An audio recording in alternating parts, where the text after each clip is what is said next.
Bonjour à tous et bienvenue sur notre chaîne. Je suis Isabelle Chevalier, membre de l'ordre maçonnique hermétique et je suis ravie de vous retrouver pour cette nouvelle vidéo.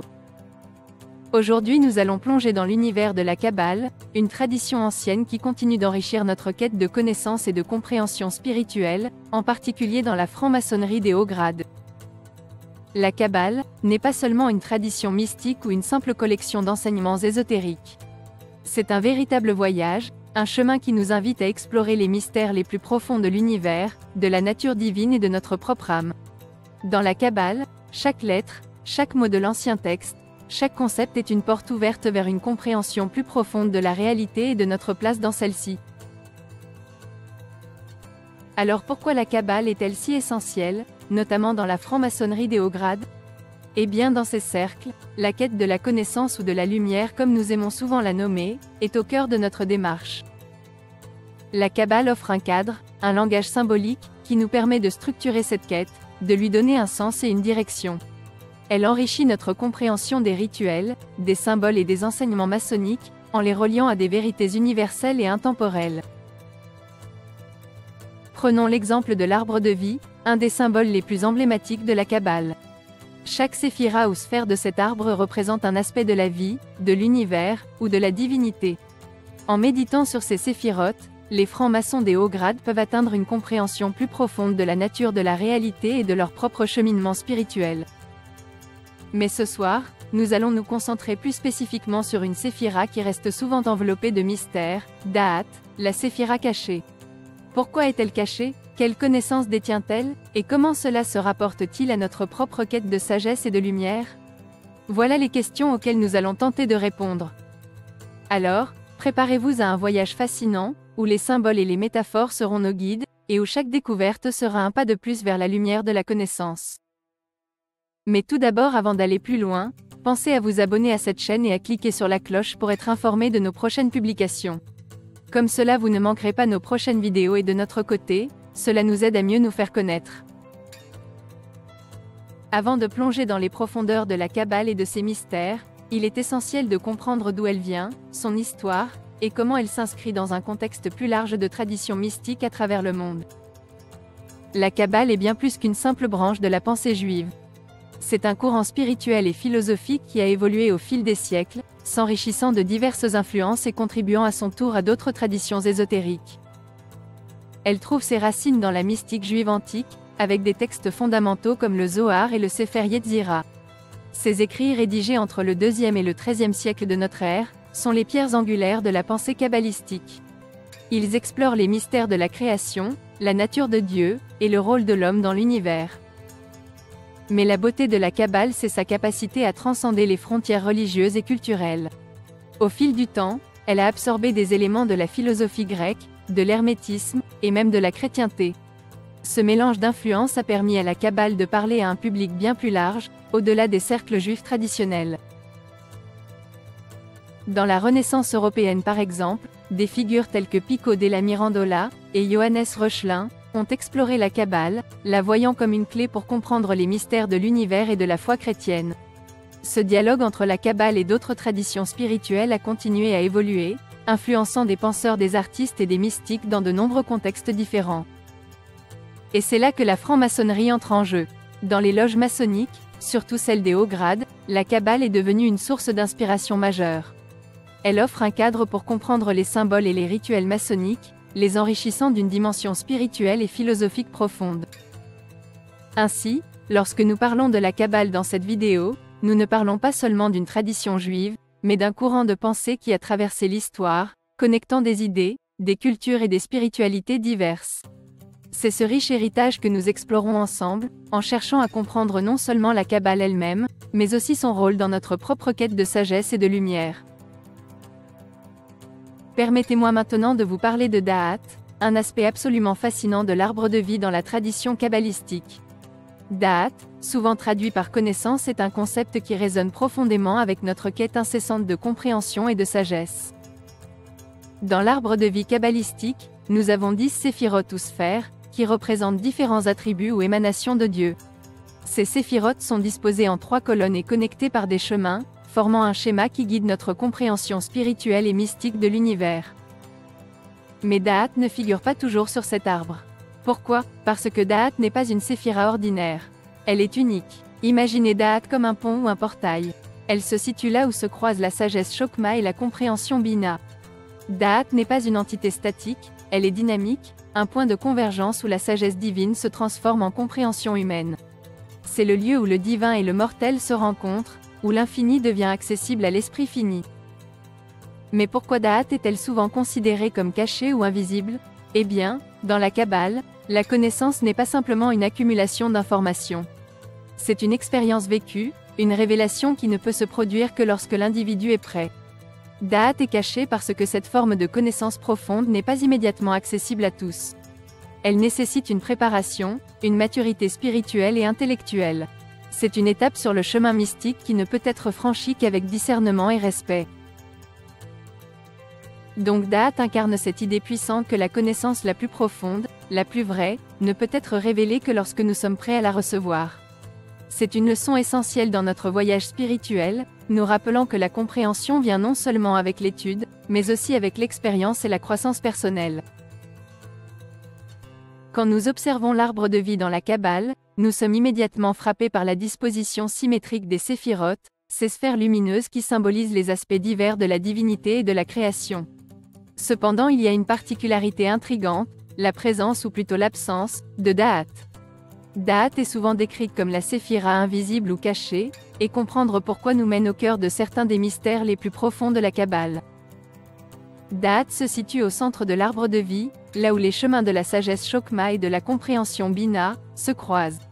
Elle est en quelque sorte la fusion de ces deux forces, un point de confluence où la connaissance divine devient tangible. Cependant, Da'at n'est pas toujours représentée sur l'arbre. Pourquoi cette omission?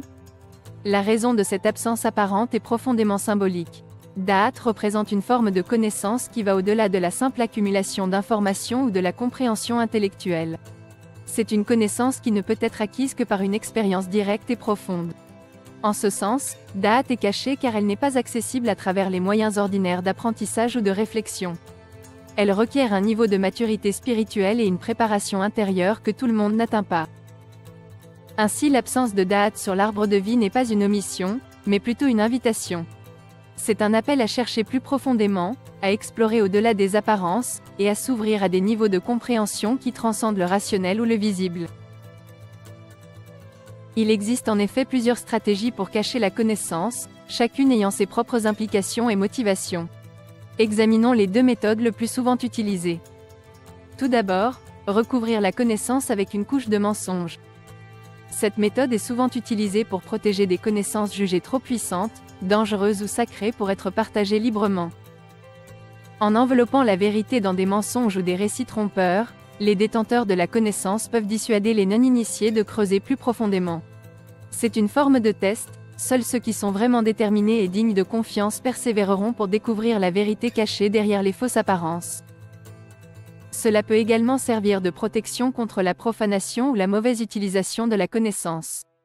Si les gens croient que certaines informations sont fausses ou sans valeur, ils sont moins susceptibles de les explorer ou de les exploiter. L'autre méthode consiste à placer la connaissance à la vue de tous. Cette méthode est subtile et repose sur la psychologie humaine. L'idée est que si quelque chose est placé en pleine vue, il est souvent ignoré car sa présence constante et évidente le rend invisible ou banal aux yeux de la plupart des gens. Cette stratégie est basée sur l'hypothèse que la plupart des gens ne questionnent pas ou ne cherchent pas à comprendre en profondeur ce qui semble évident ou ordinaire. Ainsi, les vérités ou les connaissances importantes peuvent être dissimulées derrière la simplicité ou l'évidence.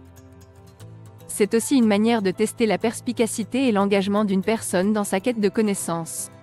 Seuls ceux qui sont capables de voir au-delà de ce qui est évident et de questionner activement leur environnement peuvent découvrir la vérité cachée derrière les apparences. Dans les deux cas, ces méthodes de dissimulation ne sont pas simplement des tactiques de camouflage, elles servent également de filtre pour s'assurer que la connaissance est transmise à ceux qui sont vraiment prêts et capables de la comprendre et de la gérer de manière responsable.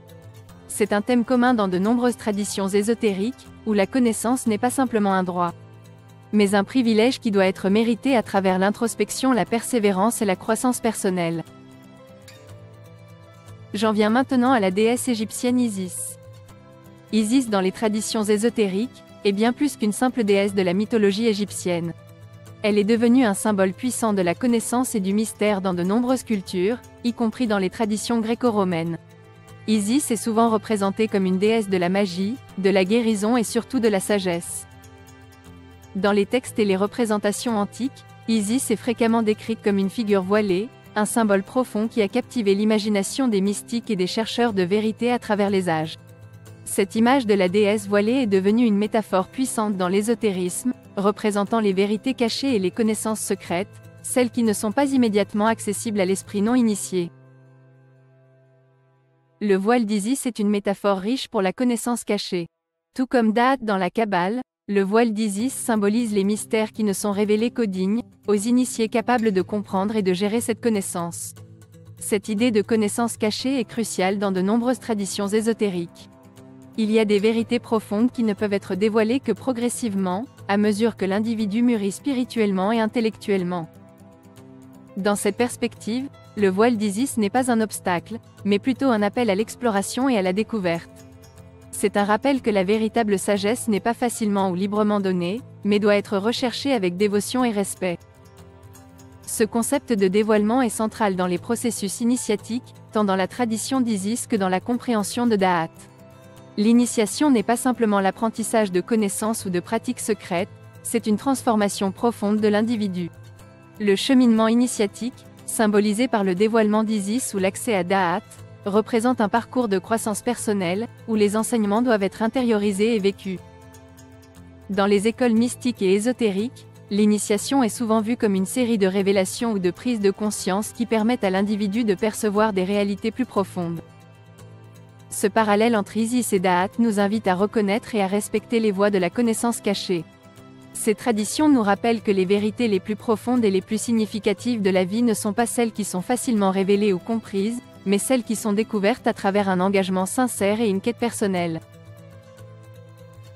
La dissimulation de la connaissance dans les traditions ésotériques est souvent mise en place pour protéger les individus de chocs et perturbations.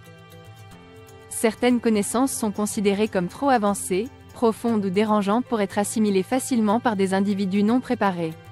Ces connaissances peuvent remettre en question des croyances fondamentales, des structures sociales, ou même la perception de la réalité. Si des informations de cette nature étaient révélées sans discernement, elles pourraient provoquer un choc, une confusion ou une perturbation spirituelle chez ceux qui ne sont pas prêts à les recevoir. Cela pourrait conduire à des malentendus, à une mauvaise interprétation ou à une utilisation inappropriée de cette connaissance. Alors que nous approchons de la fin de notre exploration de Da'at, la séphira cachée, il est important de prendre un moment pour réfléchir à ce que nous avons appris et à l'impact que cela peut avoir sur notre propre parcours spirituel. Nous avons voyagé à travers les mystères de la Kabbale, découvrant comment Da'at, bien qu'absente de l'arbre de vie, représente un point crucial de connaissance et de compréhension. Da'at, cette connaissance cachée, n'est accessible que par une maturité spirituelle et une préparation soignée, symbolisant la profondeur et la richesse de la sagesse qui ne se révèle qu'à ceux qui sont véritablement prêts. La quête de la connaissance, surtout la connaissance spirituelle, n'est pas une simple accumulation d'informations. C'est un voyage, une transformation de l'être, qui nécessite non seulement de l'intellect, mais aussi du cœur et de l'âme. Je vous invite donc dans vos propres recherches spirituelles, à embrasser cette quête de connaissance, non pas comme un objectif à atteindre, mais comme un chemin à parcourir, un voyage qui vous transforme et vous élève à chaque étape. Si vous avez aimé cette vidéo, mettez un like, ça va aider cette chaîne à progresser. Je vous invite également à vous abonner à notre newsletter pour recevoir chaque semaine de nouvelles informations sur la franc-maçonnerie. Pour cela, cliquez sur l'enveloppe bleue qui est apparue sur l'écran. Vous trouverez aussi le lien dans la description en dessous de la vidéo. Merci de m'avoir accompagné dans cette exploration, et que votre propre chemin soit riche de découvertes et d'illuminations.